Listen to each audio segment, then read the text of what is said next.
Hey everyone, welcome to the third episode of the Wheels to Walking podcast. I am here with my co-host Andrew Deitch of the Andrew Deitch podcast. What up? Which you guys should go listen to, because if you haven't listened to it, he put up an episode explaining why he's now on this podcast instead of on that podcast. So if you want to know what's going on, go there. It was kind of a fun story because I told the story from how I went from nothing to having something, like having a show, and I kind of like pulled back the curtain a little bit and told some of the difficulties and challenges I had from the beginning that I never really made that public. Yeah, just because it wasn't very sexy. It wasn't very cool. I might know you or the story more than anybody, and I heard you say that, and I still learned things. Huh. And what's interesting about stories like that is they're only good until you're successful. It's like, it's not a success story until you are. Exactly. Before it, it's just kind of like a failure. Everyone's like, oh, there's fucking Andrew just like wasting his time, like just doing podcasting, just working at some dumb job. And you know, it's like now that you're full-time everything on your own, people are like, I believed in you all along. Congratulations. It's like, no, you didn't. No, you didn't. Because I didn't even believe in me for a couple of times. Okay. All right. So get out of here. Yeah, exactly. It is kind of fun to show all that, because I remember, because, you know, I was like living with my parents and stuff at the time, and like that's never like a fun thing to like talk about. Dropped out of college, working a regular non-corporate, non-career job, and living with my parents. Yeah, I will say though, that is a pretty normal thing nowadays. Yeah, agreed, especially with your gen. Like it started kind of like with my age. I'm 30, so when the 25 to 30-year-olds started like moving back in with their parents after they realized that whatever college degree they got into, whatever career they got into, they hated when they turned 25, and they're like, oh, you mean I can quit and just go work at a restaurant and live at my parents while I try to figure out what I'm passionate about? Cool. Yeah. I feel like this is a nice segue into what we were going to talk about later with the questions, but we were going to talk about jobs and like people with disabilities, like not being able to get jobs and stuff. I know we were going to start with a different topic, but I feel like we're already here. We might as well jump into it. I was going to say too, I've had a lot of jobs. I've had a ton of weird jobs too. Yeah, same. You've worked like all kinds of shit. Well, the jobs that I've had were so strange. The first one I had was I was a grooming assistant. When you were able-bodied. Yeah. I mean, I was 13. Duh. Yeah. I was a grooming assistant. I know, but people that are brand new might not know. They might be like, they might not know. They might not know that I've been... Up to speed. There was a time when I wasn't a disability. Disability mobility. Yeah, so I worked at like a dog grooming salon. And then my second job, I worked at the same time. I had two jobs at 14. I was hustling early. I worked as a baseball umpire. And then I moved into working at like a car detail shop / car wash. And then I worked at like a supplement store / smoothie place. And then transitioned into... doing like cable pulling. I like built networks inside of new buildings, and then I transitioned into a production artist at an art foundry, and then I was doing like a coffee shop work. I was a barista, and then I was a valet, and then I was a server, and then I worked at like an Apple store, and I'm like, you have a large resume. I've gone and done like a lot of things, and that's just all the stuff that like was W-2, not any of the like other side job 1099 stuff that I just did, for fun and for extra cash. Yeah, exactly. I think I remember my first like real job was like working in at my church, like in the daycare area. Like you could like take care of kids, and also I like babysat before that. And then good way to get out of going to the regular service is just working the kids. Yeah, exactly. And then my dad owns a Dippin' Dots franchise, so I worked for my dad really young. And then I was like, I worked at a camp, and then I was a lifeguard at that camp for a long time. And then when I went to college, I wasn't working, but then I dropped out to go work for a network marketing company, so that I got like a bunch of like entrepreneurial experience and stuff like that, and that just like changed my whole paradigm. That's why I dropped out of college in the first place. And then I moved in with some friends, and I worked at a Dunkin' Donuts to keep myself afloat while I was working that network marketing job, because it just straight up wasn't paying the bills.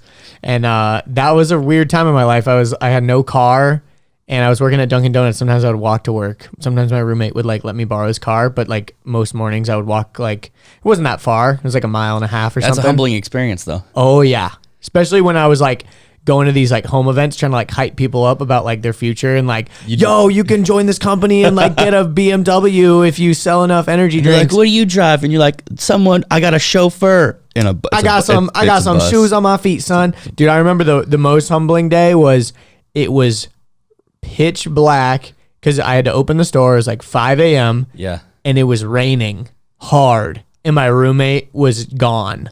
So I had no car. I had to. And it was 5 a.m. I was literally opening the store. Torrential rain. I was supposed to be the first one there to open the doors, literally. Like, who am I going to call? I mean, Ghostbusters, obviously. Yeah, obviously. But I called them, and they didn't even answer. It was too early. Damn. And that was pre-Lyft and Uber era, right? Maybe. Yeah, But when you're that broke, you don't have money to get a Lyft or an Uber. Exactly. Anyway. I was like, I'm just gonna power through. I'm just gonna like wear my rain jacket and like fucking get to work. And I remember showing up to work with like my jeans. I went to the bathroom and like wrung them out. Oof. I had another pair I think I had another pair of socks that I brought in my backpack with me so that I could at least change my socks because that's the worst. So you got to smell like moldy coffee all day. Yeah, like it was just gross. I mean, I wore a rain jacket, so at least my shirt was like pretty dry. Like I could take that off, but my jeans were soaked. And I just remember thinking like, this is one of those experiences where I'm going to look back and be like, I'm fucking glad I'm not doing that again. Yeah. Like I remember Casey Neistat always talks about like cleaning the fish, clam chowder. the clam chowder buckets or whatever, the He was giant pots. A dishwasher, and he said it was up to his elbows in clam chowder buckets for 8 hours a day. And he's like, the best way for you to figure out what you know you want to do in life is get a job that you absolutely hate, and whatever you find yourself daydreaming about all day is what you know you're meant to do. That's true. And he was saying how all he wanted to do was make movies. That's all he could think about was wanting to make movies. He was like, God, the second I get out of here, I'm just going to go home, get my camcorder and make movies. And like, that's when he realized like, I got to make movies. Did you ever have a job like that you just despised? Absolutely. I think cable pulling was probably the worst one because you're working alone, like underground, like, or in rafters in these giant, massive construction projects. And you have to drive very far. Like, depending on wherever the construction project is that you're working on, you have to drive there, and you have to be there early, and you have to work all day and then drive home. Sometimes it was not uncommon to drive hour and a half, 2 hours, sometimes 3 hours a day, just one way to go get to your job. And you don't have any coworkers that you're pulling cable with? You're doing it all yourself? I had like one or two people, but like they were like, so the people, I would pull the cable and they would like build the patch panels, right? So like we didn't like communicate, and it was these big open silent buildings, and I was just fucking miserable. Like, yeah, it was under the promise of like good money and like I was, going to or planning to go to ITT Tech at the time, which I did for a little while and then eventually dropped out because just college is not for me. And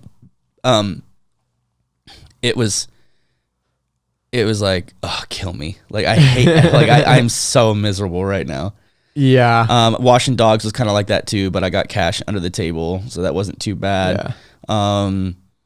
Most of the other work I did was not too horrible because there was some social aspect to it. Like I'm a real social person, and yeah, that was the one redeeming quality of working at Dunkin' Donuts was the bond that you have with your coworkers. It's almost like getting hazed or something in a fraternity. It's like you go through so much shit, and like the customers are so rude, and you're just like by the end of it, you're like, whoo, we fucking did that, son. We ran that morning rush, you know? I think everyone should have some type of service job or some type of job where you're behind the counter where customers can be mean to you. Mm-hmm. Like, I think that's a character building thing for sure. Like, I think someone should be like a server or work at like a coffee shop or some type of job where you have to deal with like rude public. Totally. The biggest thing that got me was that how entitled people were about like again Dunkin' Donuts, about just like they felt like they had a human right to like get their coffee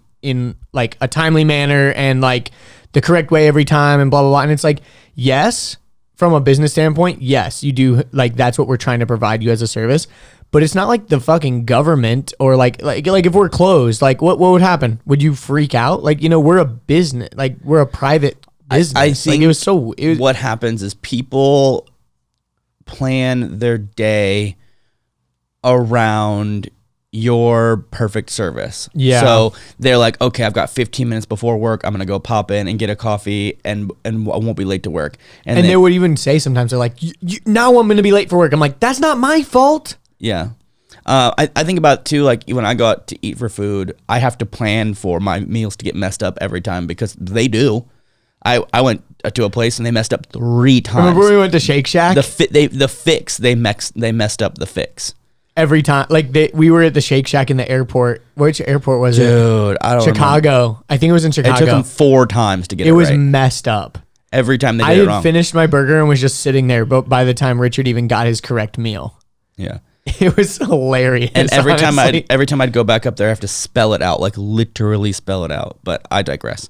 Yeah. So one of the things that's interesting about being disabled in work is most people will not hire you, and not because you're not qualified. It's that they see you as a liability, or they see you as not being like a good product. Yeah. They're gonna have a lot of sick days, and like, oh, they won't be as productive as everybody else. And You're it's a like, liability. You're a liability, not an asset. And most people don't like to hire liabilities, and perceived liabilities. We're not actually liabilities. And so a lot of times what happens is like people, after they get hurt, they'll try to get to work, and they can't because no one will hire them. So they eventually get on like Social Security income or disability Social Security income, and then maybe we'll go back to school or get training, or still look for work. And then if they do, you can only make a certain amount of money before they start taking away your disability income again, which, again, I don't think you're necessarily entitled to. But if you're totally and permanently disabled, like if your ability to work is permanently diminished, or your earnings potential is diminished, then you'll definitely still probably need that as a baseline, because it is more expensive to be disabled. Yeah. There are more expenses to be disabled. But a lot of people, I found, there's a couple ways to make money as a person with a disability. One is disability check. Another one is Can you live off just a disability check? Like, is it pretty good? You can live with your family. Like, and if you have no bills, it's like anywhere between, depending on your state, like $700 and $1,200 a month. There's like a lot of factors, and that is not a lot of money. Like that is not a lot of money at all. And like you can definitely like live with your parents. Like, yeah, that's about it. I mean, if you have parents that are willing to let maybe afford a car. Like, I think there's some people that do live alone on it, but they've got like Section 8 housing, they've got food stamps, they're on Social Security disability, which means they got no grocery bill, they got no medical bill, they've got disability income coming in, and maybe like a reduced fare on public transportation. So like it is possible, but you're not gonna have a great quality of life. I have a question. So I don't know a lot about welfare, but as someone with a disability, can you get put on welfare because of your disability? So it's not welfare, it's just called Social Security income disability. So there's Social Security income and there's Social Security income disability. Social Security income is the income that you pay into on your paychecks, on your W-2 paychecks, that's usually saved for when you retire.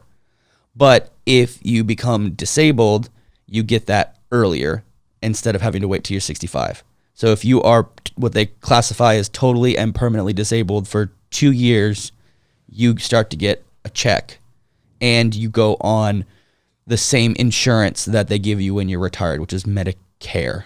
Okay, that makes sense. And when you're on disability, like for example, I was talking with my parents over Thanksgiving. We were talking about like the Andrew Yang, like the how he's wants to give like everyone the freedom dividend. Yeah, the freedom dividend.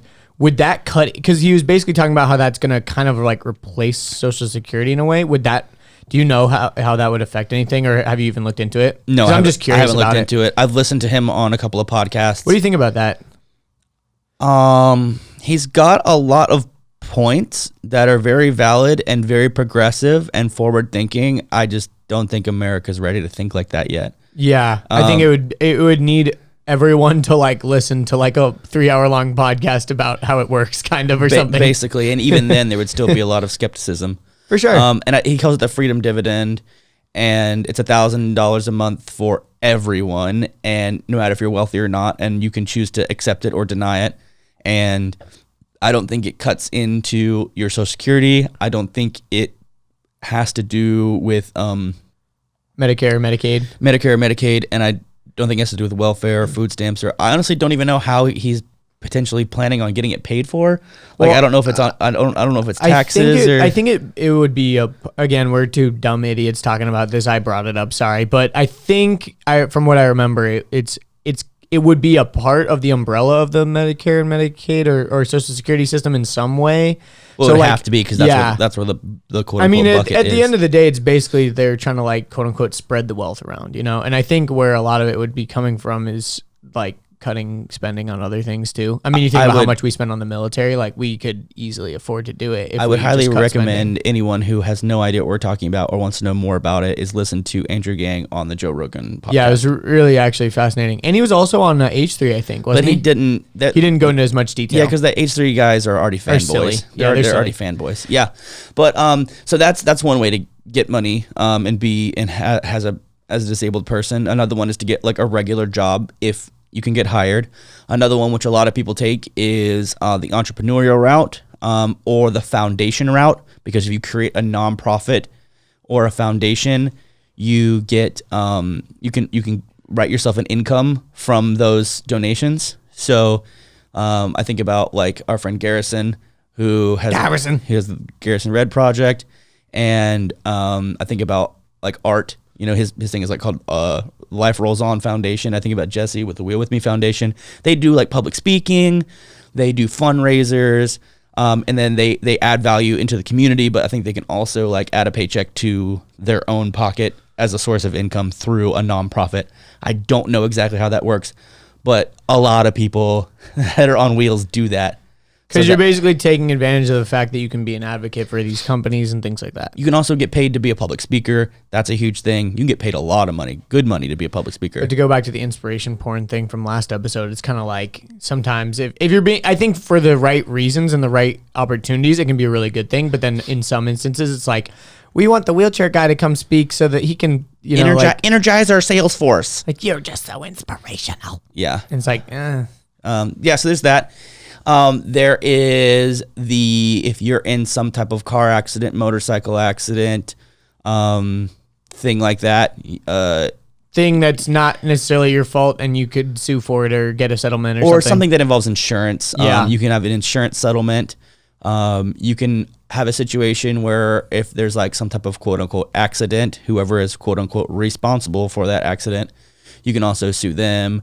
There's those outlets, and then there's also a lot of the under the table stuff. And it's kind of messed up. I mean, I know people that sell weed. I know people that sell their pills. They don't even take them. They go to the doctor and be like, I've got a lot of pain. And then the doctor's like, here's a bunch of pills. And then they just go and sell those pills because that's what makes them money. Yeah. Well, the thing that you've talked about before is the weirdest thing about pain is like the only thing you can't measure. You can't measure pain. You just have to believe the person. You just have to take their word for it. Yeah. But so there's, like off the table, off the books work, also odd jobs, there's foundations, there's actual jobs, there's disability. So there are ways to make money, but it's weird.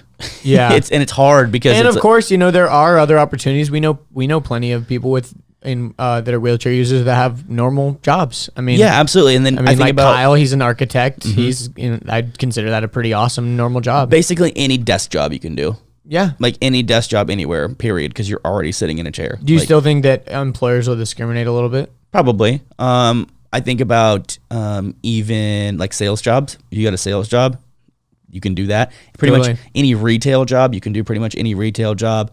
There's a lot of stuff you can do, but you have to... When you worked at Apple, how was that? It was dope, man. It was a great company that had a great culture that was super accommodating that... if I was unable to do something, they were like, okay, that's fine. And would just have someone else figure it out. I mean, in one of those stores, you go into an Apple store, you're like, like 30, 40 people work here? Like 200 or 300 people work there. You just don't know it because it's a lot. On any given day, how many people are on staff? anywhere between 100 to 200. Really? Yeah, there's like tons of people in the back. There's like the whole genius team. There's the whole management team. There's the whole back of house team. There's the different types of sales teams. There's a whole bunch of people working. Like when I worked at Lennox, we had like 250, 300 people that were employed, and regularly there was more than 100 of us there. Wow. Like that's amazing. Yeah. So I'm kind of back on Apple's side recently, by the way. They've been doing some good shit. They've been listening. I think it's honestly because Johnny Ive is leaving, or he left.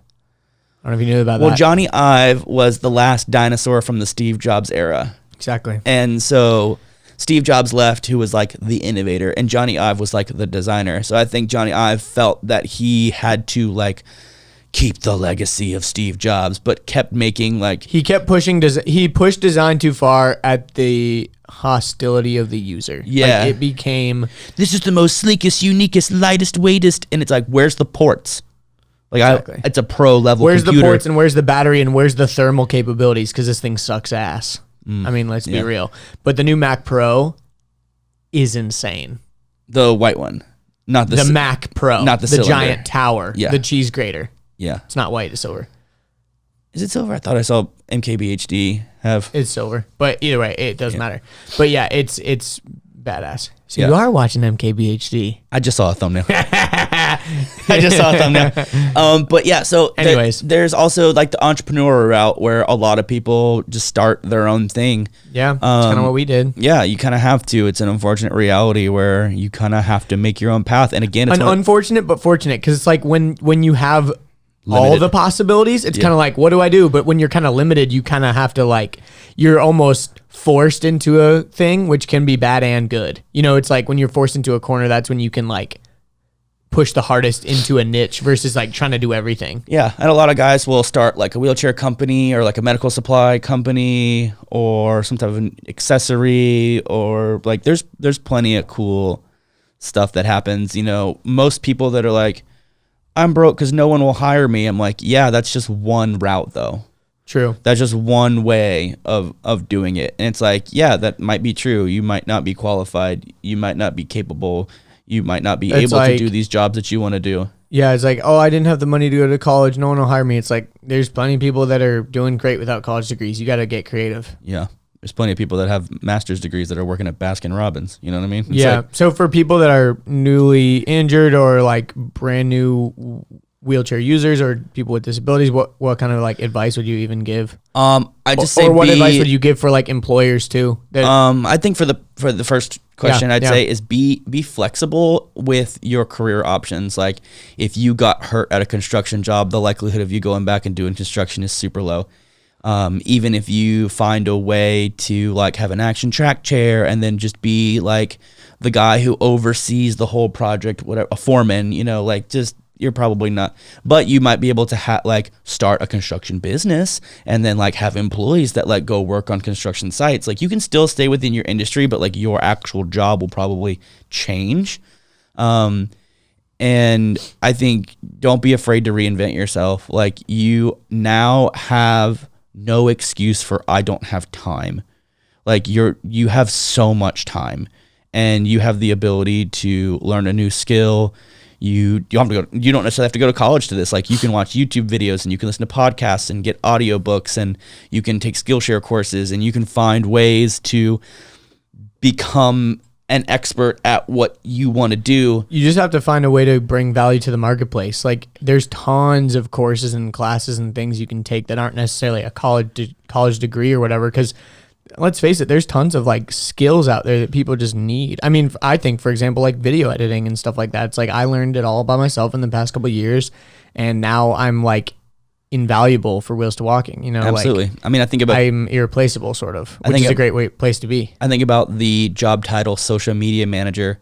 That was not a thing that existed, but the people that grew up being really good on MySpace and then really good on Facebook and then really good on Instagram got working at a company making six figures just managing a social media account. Mm-hmm. You know, like there's plenty of stuff you can do. And one of the things I'll give advice to people that are employers that are hesitant to hire a person with a disability is don't underestimate us. And what I mean by that is our high level problem solving skills like are elite, because on a day-to-day basis, everything that we do, we've usually had to adapt to ourselves, or we have to find a way to adapt to ourselves, like in live time, like in real time, like even just pushing down the street, like, oh, there's a crack, got to navigate that. And there's a bump, let me bump over that. And there's a hill, let me push up that. And like, we are constantly thinking like 10 steps ahead and seeing all the problems and the holes and the gaps in systems. And I think it would be a disservice if even for a consultation, like here's another job that a person with a disability can do, specifically like a wheelchair user, is you can be an ADA consultant for a company. You can go in and be like, your bathrooms suck and your aisles are too small and your registers need to be lower. You know, you can do ADA consulting. Your parking lots need to change. You can also just go into any environment and just kind of look at the systems of it and eliminate processes and redundancies. Like you can pretty much go into like this 100 employee company and spend a month getting to know everybody and like learning what everybody's doing and what they're up to. And then you can go back to the boss and you can be like, okay, you only need 40 people and this is why. You know, like that person's doing that person's job twice, and that person, all they're doing is just sending an email to someone else after they get information. Like you can cut that person out. Like you can find a way to save a company a ton of money. And you're saying the reason why is because when you're a wheelchair user, you have to figure out the simplest and most efficient way to do things because everything's more difficult. You have to create the shortest path because every path is the longest path. I mean, that's one of the things about being a wheelchair user or being a person with a disability is everything just takes longer because there's more steps to just basic tasks. I mean, I think about like putting on my socks and my pants and my underwear in the morning. That probably takes like 35 to 40 steps when it's sock, shoe, I don't even pant, think leg, about it. Pant, leg, button, walk. You know, I have to sit down and be like, okay, I pull my left leg and put it over my right knee, and then I put on the sock, and then I put on the left side of the pant, and then I put on my shoe, and then I drop my left leg down, and I pick up my right leg and put on the sock, and then the pant leg, and then the shoe, and then I wiggle up my pants after my shoes and socks are already on. And it's like, okay, was that the most efficient way? Well, I don't know. Let me try it a different way. And you just, you basically like experiment with systems and processes to eliminate the amount of steps it takes in order for you to do basic things. I mean, eating, showering, driving, getting from point A to point B, grocery shopping, like everything we do, we're constantly spinning our gears thinking about like, how can we make this easier for me? So you can take that into literally any business and be like, how can we make this easier for the business? And to see that perspective is like, that's a liability. That's not a liability. That's an asset. It's a huge asset. The problem solving skills are amazing. High level problem solving skills, and quick and efficient, and fluid and mobile. And it's like, yeah, we may be on four wheels, but that doesn't make us any less. Like, yeah, we might not be able to stoop down and pick up 50 pounds. Probably can't do that. Yeah. You know, probably can't push a cart. You know, that's real heavy. Probably can't do that. Probably can't stock shelves, but what we can do is manage all the processes around those things in order to make it really efficient and really effective. No, it makes total sense. Yeah, I feel like we kind of talked about that in Louis' video, you know, because that video was mainly for Louis' audience, you know, like they're probably mostly able-bodied people. Yes. I think that was a big point that we drove home on that one. So yeah, because honestly,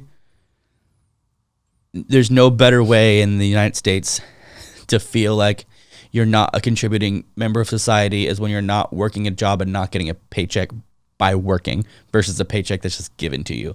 Totally. Like you can be Jordan Peterson talks about that. You got to have like some sort of self-worth, you know? Yeah. And like you can have I think about someone who, obviously when you're a person with a disability, you don't really have roles anymore in society. And what I mean by that is there's no like male role, there's no female role, there's gender roles. It's like, I think about the guy. The wheel roll. Haha, roll. Get it? Yes. R-O-L-L. Lols. I think about the guy who's married when he gets AJ's over the corner. Like he was going to press the laugh track button. Oh, God.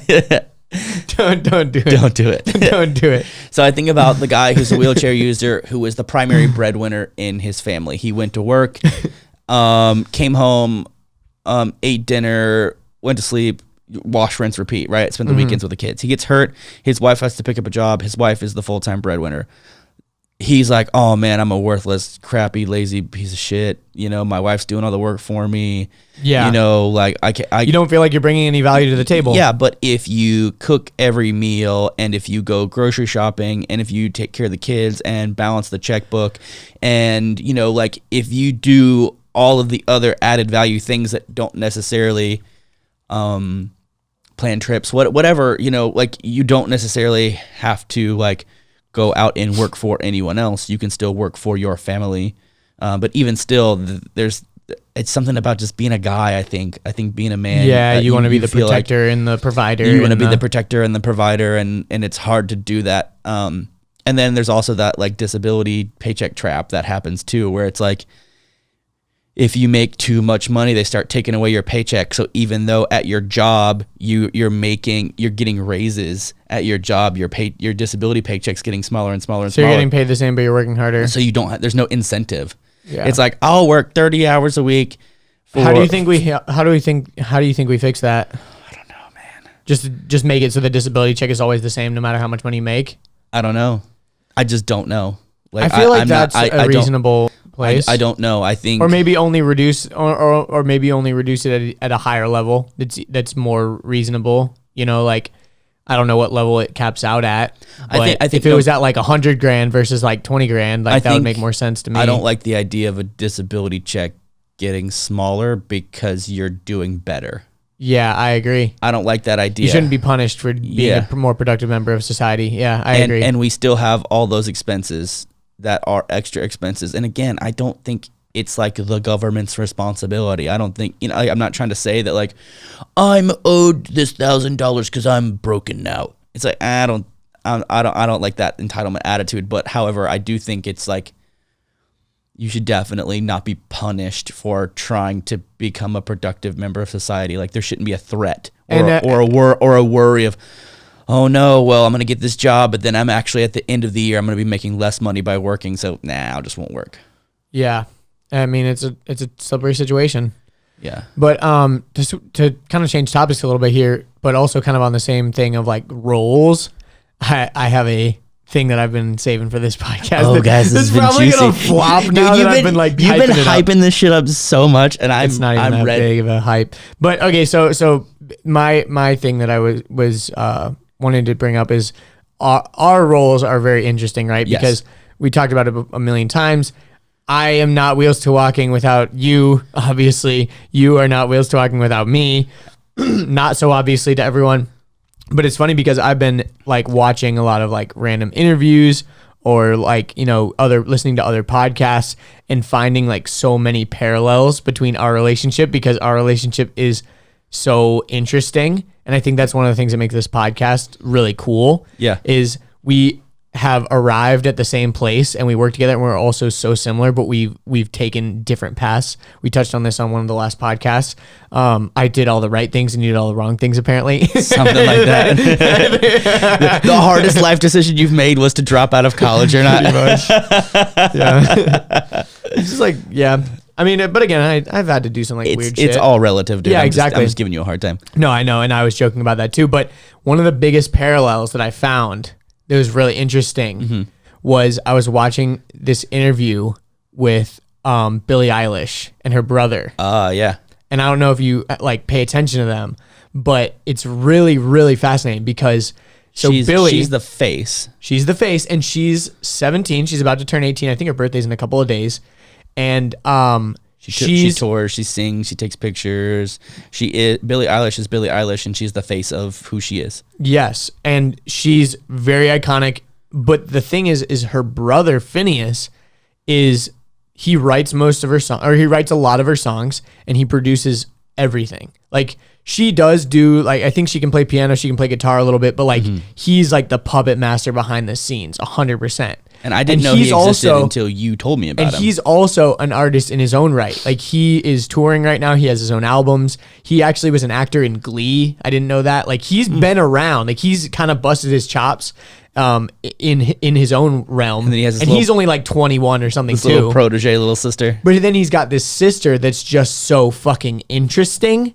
Yeah. that she becomes the face. And I kind of, She is very interesting. And it's funny because I was watching this interview and the interviewer is like, do you ever feel like you're not getting the recognition you deserve, Finneas? Because like, to be fair, you're basically like doing most of it. Like Billy's singing the songs, but you're like writing the songs, producing the songs. I mean, luckily he's gotten nominated for the Grammys that they just got nominated for, which is insane. Good for him. And the other parallel is that number two parallel is, well, here, let me just elaborate a little more. So I don't, if you're obviously not catching the resemblance, Richard is Billy, I'm Finneas in this relationship, because it's like I'm like the puppet master behind the scenes, kind of like creating this whole thing, and Richard is the like you can't ignore the wheelchair. Same with Billy, like you can't ignore her style, you can't ignore the fact that she's so young and so talented. She's obviously like the one in public that's getting recognized, while Finneas like melts away in the background. And she talks about it where like she's the one that can't go out in public now, but he still can, because like he's, even though he's arguably like more responsible for like everything and her music, people still gravitate towards her and her fans and everything. But anyways, the other, and she has her own pool of talent, skills, and abilities. That very similar to, I have my own pool of talent, skills, and ability, and also experience. You know, it's like, it would be an interesting way of being like, okay, who is more responsible for sailing a boat across the ocean? Is it the captain, or is it the mechanic that runs the boat? Yeah. And it's like, well, I mean, visually everyone's like, it's the captain. Or is it the designer of the boat? Or is it right? Or is it the designer of the boat? know? Or is it the guy in charge of like the operations? Or is it the guy who does all of like the mechanical stuff to make the machine make the actual thing run? And it's Totally. Like, I mean, I think about like, you know, someone like Skrillex or something. He's like, it's synergy, bro. It's all about the synergy. you know, he's like the guy on stage, but then there's a whole lighting crew and a sound crew, and you know, the people who made the logistics for the concert to even exist, And all the that kind of girl, stuff. the girl, you know, what's her name again? Lisa Marie. Yeah, Lisa Marie. Yeah, she was Skrillex's assistant. She's on my podcast if you're interested in that. But yeah, like so many things are happening behind the scenes, but like people only like look at the main person, right? So to go back to Billy and her brother, it goes even deeper, which is another weird thing, is that they were both homeschooled. Yep. Which is something that we both share, which is Yes. really interesting. And they talk about it where they are like, you know, they had the kind of like, you talk about this more than me, is you kind of had the creative freedom to kind of like learn and do whatever you wanted. Yeah, I got to do whatever I want whenever I wanted, And which was to my detriment most of the time. And the other thing is, you grew up like, I mean, I'm not going to put words in your mouth, but kind of poor. Like, you know, you guys, like, it wasn't an ideal situation as far as money goes. It wasn't like You weren't ever, did you ever, like, you weren't ever starving? Like, no, I was never starving, never homeless or whatever, but there was definitely like late rent and broken down cars and, you know, like government assistance. Yeah. And, you know, like it wasn't uncommon that we were, you know, charity. Yeah. You know what I mean? And this is another interesting thing. So Billy and her brother have lived in the same house growing up. They live in LA. And so a lot of people think like, oh, they live in LA, their parents are in the industry, like, oh, they were like rich and spoiled growing up. No. They live in a 2-bedroom house, and the parents gave the kids the 2 bedrooms, and they sleep on a futon or a pull-out in the living room. Yeah, my mom used to sleep in a pull-out bed in the living room. Literally. And so like I had this idea in my head of like what they were, and I just that completely got shattered. And then the last parallel that I want to make is they are so like earth-shattering right now in the music industry. They just got nominated for like 4 or 5 Grammys. Like everyone's like, where the fuck did these people come from? They're doing amazing.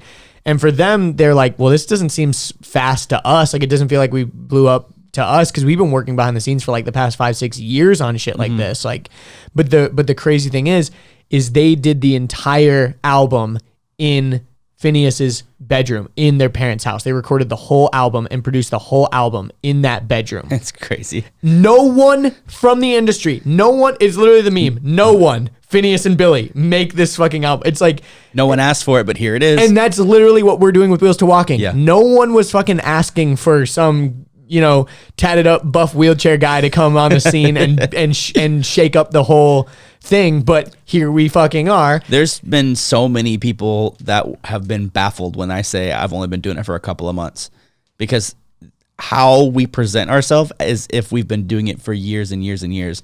Like some lady was interviewing me. She's like, hey, I'm confused because I'm like a reporter in this industry and I know everyone and everything and I know what's happening and how have we not crossed paths before? And I was like, oh, it's because I've only been like out here doing this for like 4 months. And she goes, 4 years? I was like, no. 4 months. And that was back when it was 4 months. It's now. Yeah, now it's been about a year. Maybe. I don't know. We launched the first viral whatever on like February something. But before that, it was like October. It's been about a year. Yeah. But still, we not public, haven't like not public for a year, but for behind the scenes. We haven't really like taken over like our Either way, no one really knew who we were. Not important. Still don't know. A lot of people still don't know who we are. And when they find us, they're confused. Like, wait a minute, wait. Huh? How have I not seen this guy? How have I not seen this before?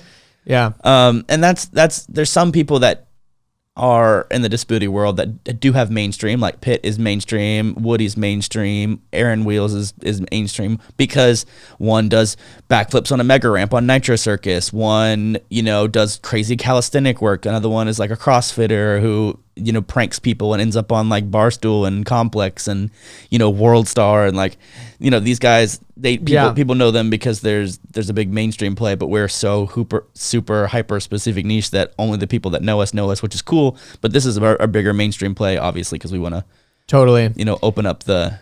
Yeah. And the other thing about to kind of close the last little parallels that's kind of interesting is, like we are such a good team and everything. Like we are, and we don't want to be influenced by the other things. Like, for example, I know they were talking about Billie and Finneas were talking about how when they first got signed, they wanted them to like go into studios, like real studios, objectively, quote unquote, real studios and like work with like real producers and real industry people. And they were like, no thanks. And they went and fucked around for a little bit and like tried it, but they were like, no, like we're just a better team. The two of us like vibing in my bedroom, like, and that's just a testament to like where we're at with technology. The fact that a kid can have an entire studio and get literally nominated by the Grammys for a fucking album that they literally made in a bedroom, recording crazy, vocals man. on a bed, you know, like it's nuts to think about that. And that's literally what we're doing. Like we're creating like objectively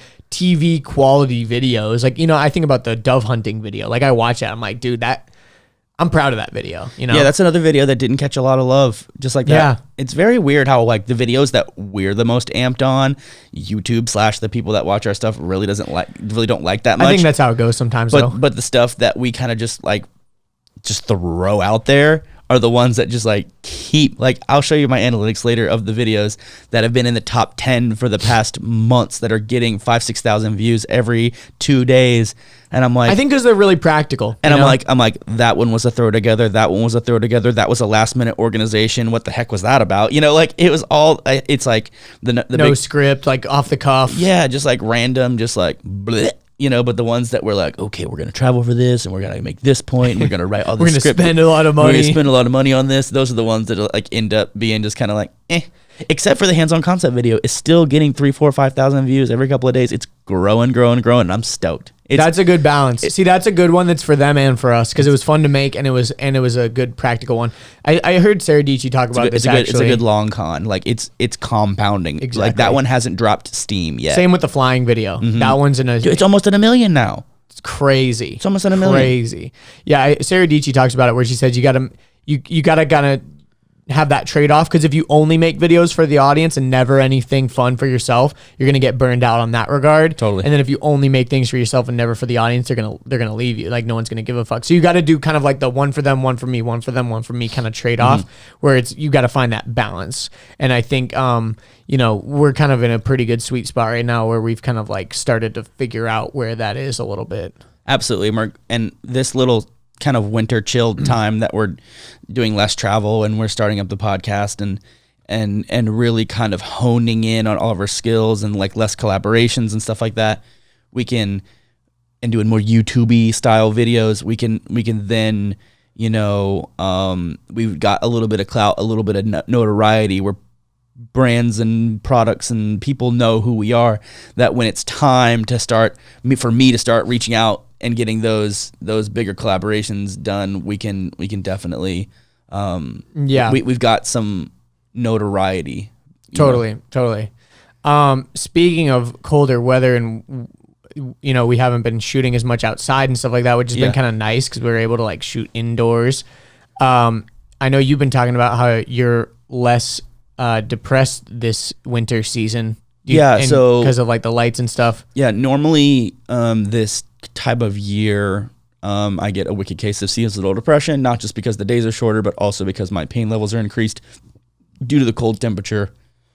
Wow, I got some sneaky burps.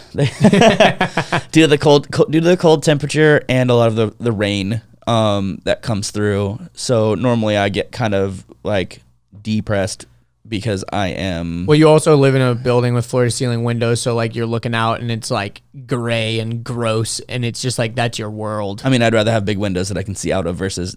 Oh, 100%. That'd feel like you're boxed in. But I'm just yeah. saying, like, in the summer, you get to see this beautiful landscape, and then in the winter, Super you're like, inspiring. oh, this is depressing. Yeah, but this year I'm spending more time under bright blue lights for videos. We got studio lights under here. And even how I set up my office, you know, I get these really bright lights, and also the fact that I'm doing a couple of things like the podcast and the main videos that are super meaningful and inspirational, and it's something for me to look forward to. I'm excited about, and like it used to be like I'd wake up in the morning and be like, okay, got to figure out what I'm gonna do today, and a lot of it had to do with me going out, or outside, or because you got to get out. Yeah, do you feel like fitness, like going to the gym, is like a big part of that for you? Yeah, that's one part of it. It's a big part of it. It's momentum for me, honestly. I like working out during the mornings because gets your day right. Post workout, man, I got my good energy. I got my blood flowing. I'm feeling positive. You know, there's like a lot of good stuff. I mean, we can kind of segue into this topic. I think is a good place to put it. Where for me, and I think for everyone, like, just like we know smoking is bad for you, we know exercise is good for you. And if you don't know exercise is good for you, you're dumb.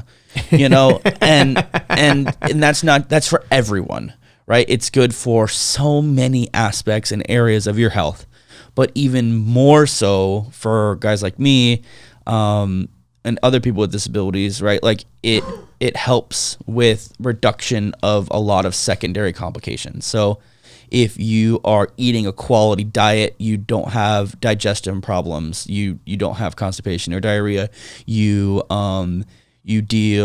have more energy, you get less UTIs because you're drinking a lot of water and you're flushing your system out. You have a higher quality skin, so you don't have to worry about skin integrity breakdown because your blood is flowing. You also become more flexible, so you're in less pain, and you know, like there's so many good side effects. There's so many positive things that, like, you're less depressed, you know, you feel good about yourself, you're more confident. Your sleep schedule can be good too, because sometimes people struggle to fall asleep, but if you had a hard workout that day, you've kind of like expended a lot of that energy. Mm-hmm. It's a good way to get your day started and to kind of tire yourself out, so to speak. And fitness is hard when you're disabled because you have to find a way how to adapt it. But if you don't even know how to work out regularly, how do you know how you're going to figure out how to work out adaptively? Yeah. Which is, you know, dude, I'm still having the hardest time finding an Atlanta gym that's a bodybuilding style gym that will allow me to turn off their music to record videos. Like I need to put out like an Instagram post or something, just being like, hey, does anyone in Atlanta have a bodybuilding gym that I can turn the music off, please?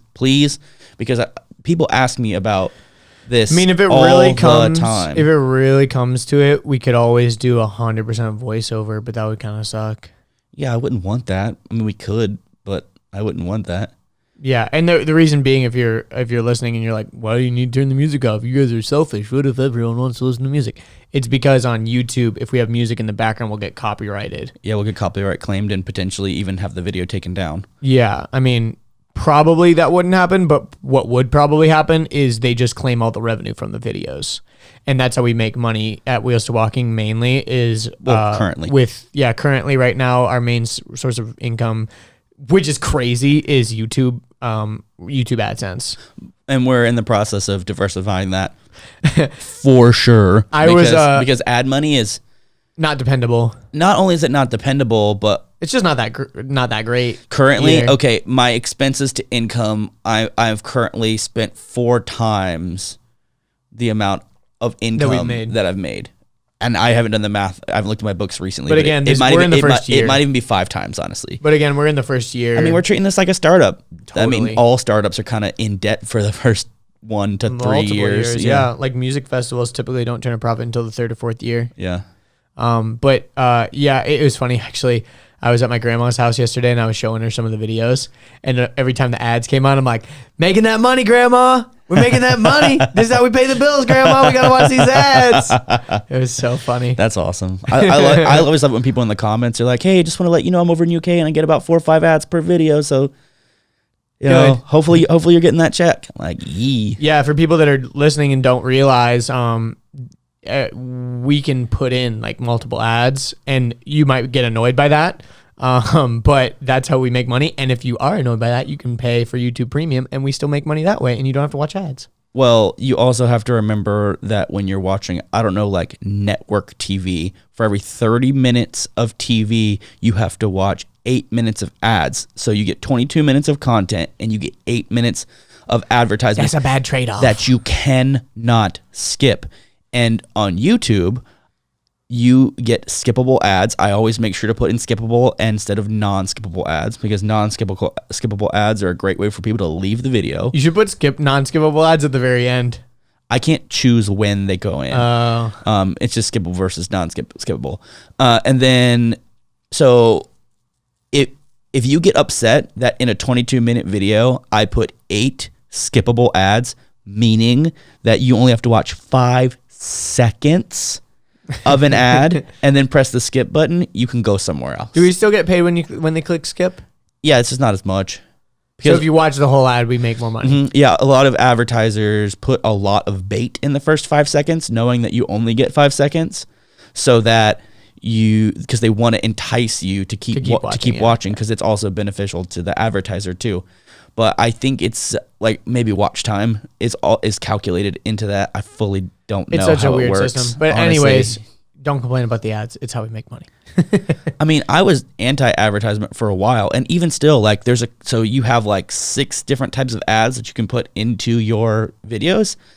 I think the least disruptive are the skippable ads. I think so too. All the other ones will like take up screen real estate. They'll like put an ad over top of your video, and I hate that because I always have to like click off of it. Or if there's like a card that pops in, that's an advertised card, or just all these distractions. Like I want you guys to watch my video and not be distracted. And I also make sure that where I put the ads has to do during a transition. Meaning like when I change topics, like when I'm talking about, I won't just throw an ad in the middle of me talking about something. I always do it like right before our little like B-rolls, or when we're transitioning from topic to topic or subject to subject or question to question. I always put them very strategically so they don't like just disrupt the actual content. The actual content. Yeah, it makes sense. But to go back to it, so we're trying to find a gym that will hopefully let us turn off the music so we won't get copyrighted, so we can still make money off those videos. I get we're trying to do a fitness video. fitness/workout questions more than any other question. Period. And I always tell people like, yeah, I've got videos coming soon. Like I'm working on it, and it's true. I'm working on it. I've got videos coming soon, but like I can't start until I have a place to shoot. Whatever happened with Crunch? He's like, they haven't gotten back to you? Yeah, he said he was like excited about it and wanted to be a part of it. And I'm like, okay, cool. Like, let's talk. And I've reached out to him a few more times and I just get ghosted. So I'm like, okay, maybe you didn't want to do it. Yeah. Oh, well, we'll figure it out, guys. And some places just will straight up lie to you. That's true. I feel like that's kind of like an American thing to like lie about like, oh yeah, that sounds awesome. And then just like, we can totally do that. And I'm like, okay, cool. So what date can we do it? Yeah. Or they'll make up some lie about like, oh, well, there was this incident that happened, and you know, like someone posted a video of someone on Facebook without their consent, and they got mad and wrote to corporate, and you know, we just can't have people videoing here anymore. And I'm like, you're lying, and I know you're lying because I know all the trainers in here, and I asked them, and they know nothing about this thing you're telling me about. Remember when we went to LA Fitness in Austin, Texas? That was so funny. Yeah, man, it's no big deal. No worry. Like, we can turn it off for you. Show up. Hey, you can't have that camera in here. Yeah. It's like, what did you think we were doing? Yeah, that was ridiculous. Basically, we were told that we would be able to turn off the music in the gym and that we could film. And then when we showed up, they didn't turn off the music and they almost like wouldn't let us film.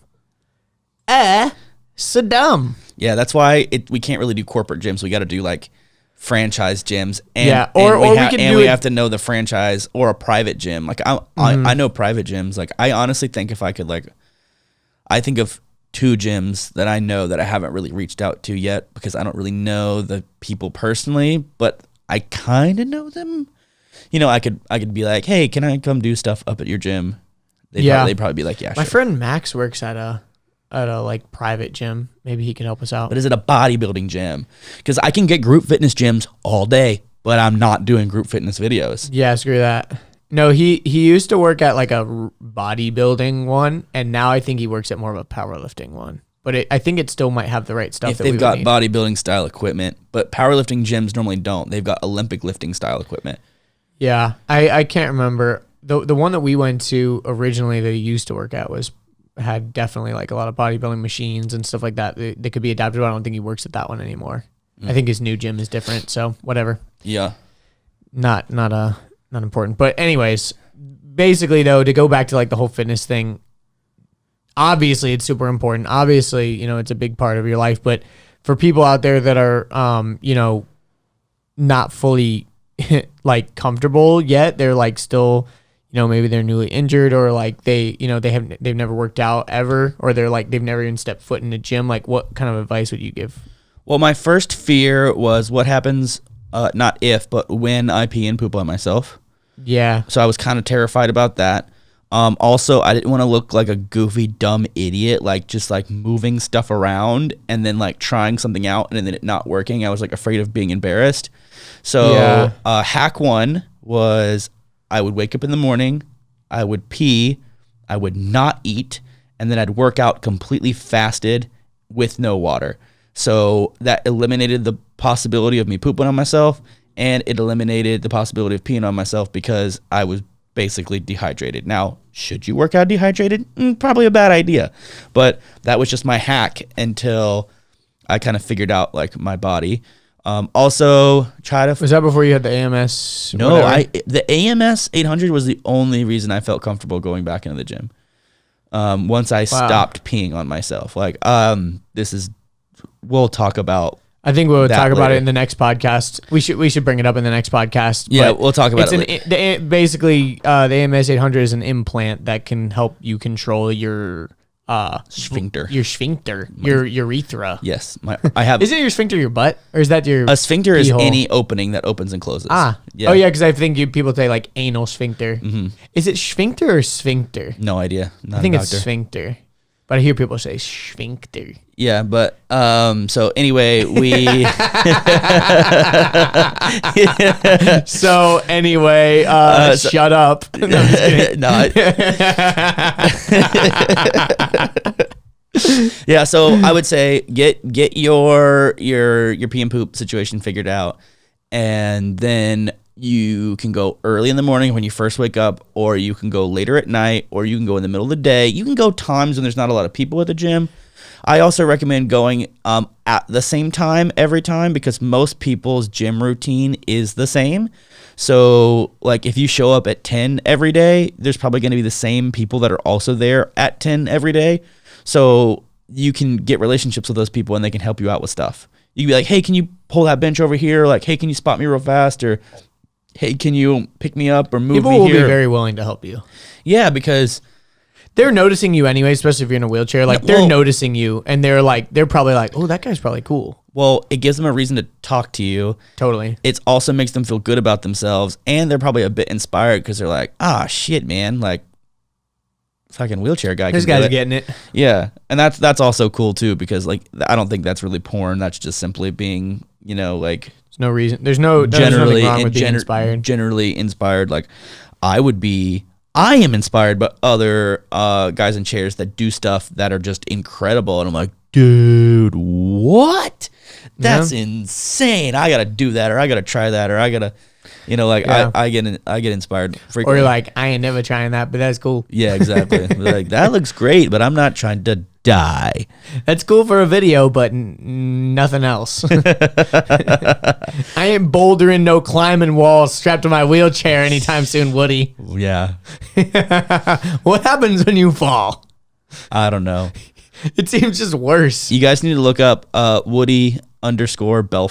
And then you guys also need to look up Aaron Wheels. Pitbull Rule. Yeah, Pitbull Rule.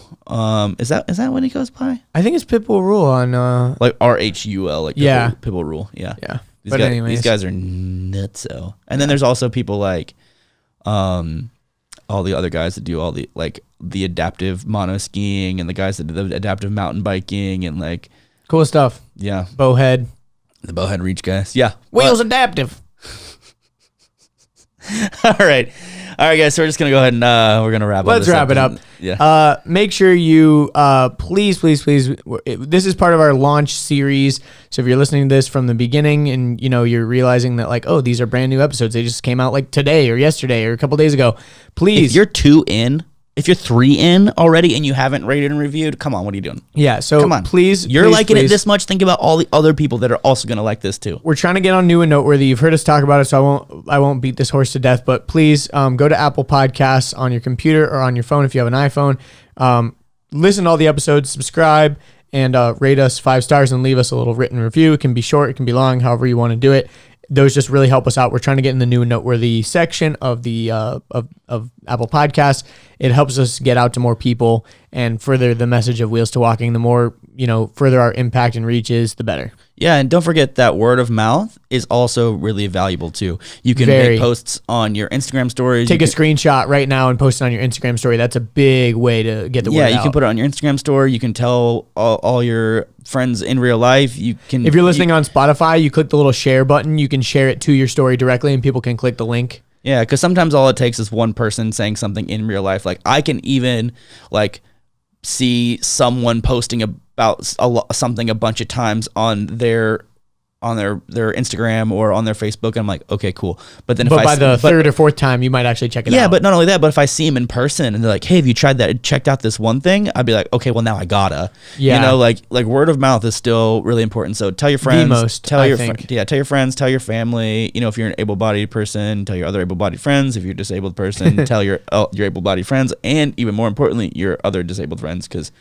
this is something really cool that I want to share with as many people as possible, because as arrogant as it may sound, I know there's something special here, not just in this podcast, but also with the Wheels to Walking videos, because it's something that I so desperately needed, and I've just created what I needed, so I know how I would have been affected, and we know how other people are being affected. Yeah, we know how people are being affected, and it's pretty cool. So thanks for listening.